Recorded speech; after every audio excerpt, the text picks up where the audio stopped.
Why we should set objectives for our team may seem obvious to some, yet many teams I've started working with didn't have objectives or specific goals to achieve. So I'm going to go through why we should set objectives for our teams and for individuals, and 6 key benefits that you, the team and the business get out of setting objectives. And then at the end of the video I share tips on how to use objectives to get great team results, so keep watching.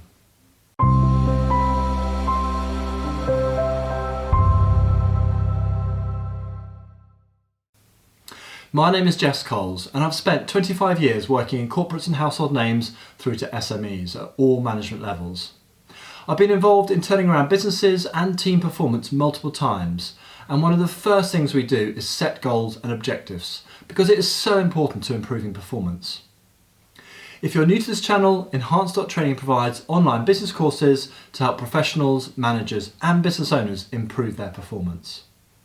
And if you like this video, please give it a thumbs up, subscribe and share it with friends. Let's be honest, setting good, useful objectives at team and individual level is time consuming and it takes quite a bit of effort. I can understand why many managers in effect play lip service to setting objectives, particularly if they've been told to set objectives but have not really been taken through why they should set objectives and how they can personally benefit. Or as individuals, you might think that objectives are just a management tool to measure my performance. And if I don't set objectives, or if I get away with vague objectives, I'm much better off. The problem with this approach is that you and your manager don't know when you've done a good or a great job either. At best, you're stuck at average. As a manager, if you put minimal effort into setting objectives, then you'll have a nice piece of paper with a few headings on it, which will probably go into your drawer and it will be forgotten about until appraisal time. This really will be a waste of your time and you will get next to nothing from setting objectives. Setting objectives are only going to be useful to you as a manager of a team if you use them properly. And at the end of the video, I summarise how to use objectives to help get great team results. First, let's go through 6 great reasons why setting objectives is so useful to managers of teams, no matter what size your team is, big or small. Of course, this is not an exhaustive list, but it does cover 6 key benefits. We all like to know what is expected of us. The vast majority of team members want to do as good a job as they can. If, as a manager, you set out what you think good looks like, in this case the objectives that are agreed, then each team member can work towards achieving the objectives, knowing that doing so means that they are doing a good job. If your manager has not set expectations, then you are not sure if you are going to be doing a good job or not. You have no reference points to compare to where you are now. There are lots of opportunities for disagreement and disappointment on both sides with no expectations set. Let me show you what I mean by using a quick example. You might think that you are doing a good job by carefully working through 10 claims per day. Your manager might be thinking that you're doing a poor job because the average claims handled each day is 20. If expectations had been set, you'd probably spend less time on each claim, getting it good enough rather than perfect, and deliver 20 claims per day. The manager and the team member are both happier with expectations being clear and of course when they're meeting those expectations. By setting expectations, certainly in my experience, you get more out of your team and it is easier to motivate the team towards those expectations. So set expectations clearly. Objectives set for individuals or teams is a formal way of setting expectations and capturing the goals incorporated in those expectations.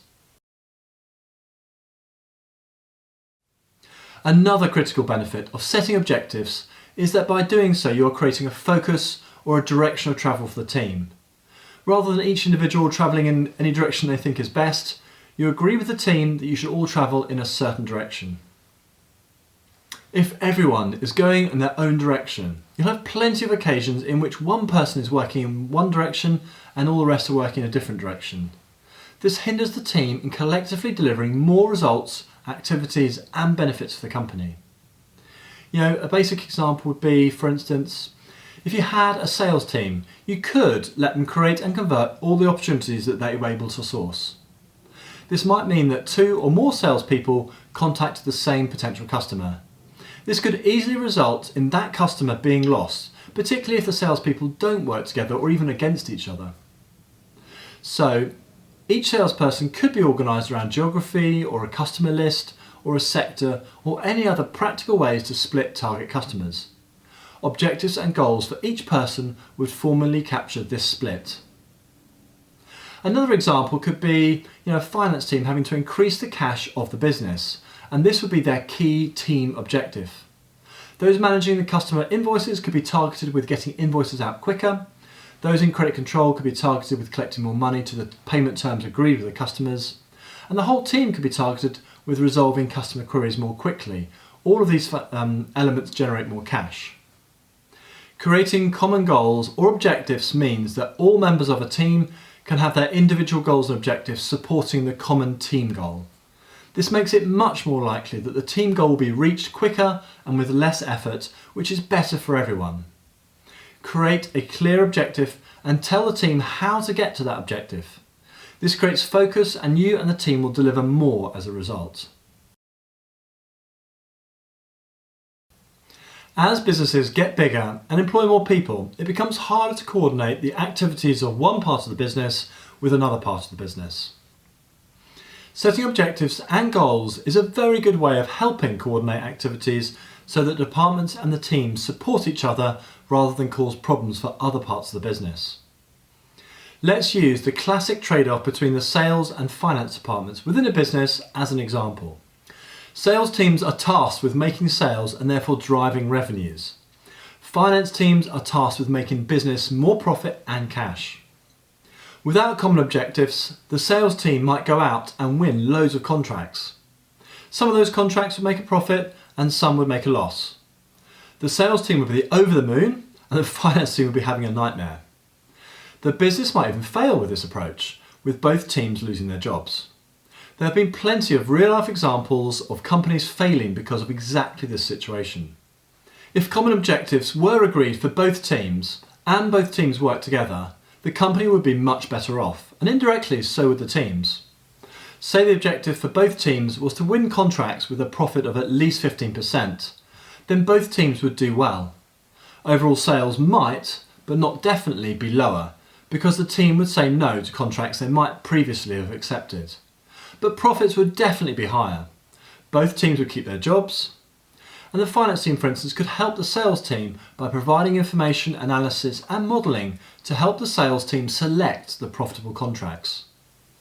I've seen the above example work very well, and we grew a business from £100 million to £500 million in 4 years as a result of great teamwork between teams with different skills.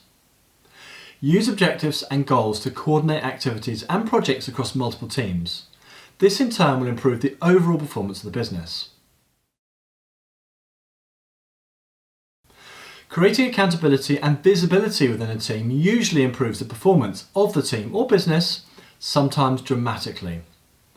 A fundamental step in creating accountability within teams is to set and agree goals and objectives with team members. You need to set goals so you can measure progress against the goals set and understand if you're on track, ahead or behind. If you don't have objectives, then you simply don't have any reference points to compare against. Without accountability, you're also likely to have quite different individual performances between people with the same jobs. For instance, some will be poor, some will be good, and there'll be plenty in between. If you have goals and accountability, then performance is a lot more likely to be consistently higher. Most employees don't like failing or being last, for instance. If you want to learn more on how to create accountability in teams, then take a look at our video on accountability, click on the link in the card above, or look in the description section below this video. Setting goals or objectives and using them properly will help increase the performance of individuals and teams. Building accountability is part of this, and throughout our education and life we are trained to reach goals, grades at school for instance, winning sports games, etc. A lot of people strive to reach goals and get satisfaction from doing so. Businesses further incentivise staff with rewards for hitting targets. Setting objectives taps into both of these. A very simple example would be, say you're a digital marketeer and you've been told that you'll get a £5,000 bonus if you achieve your objective of generating £250,000 of sales for product X with a budget of £45,000. If you're at, say, £214,000 with 60 days to go, the chances are that you'll work harder to get to your £250,000 target. You might create additional variants for your adverts and do one more test each day, thus improving the performance of your sales funnel more quickly. Working harder helps you because you get your bonus, but it also helps the company because they get more sales and profits. Most team members want to do a good job. Setting a goal that they agree with and own will help create better performance from that person. Rewards will further incentivise staff members to perform well. So set objectives to help drive individual and team performance. When you have objectives and goals, rewarding the team members or teams that reach their goals is common practice, and thus reinforcing the benefits to the individuals for achieving their objectives. There are lots of ways to reward individuals.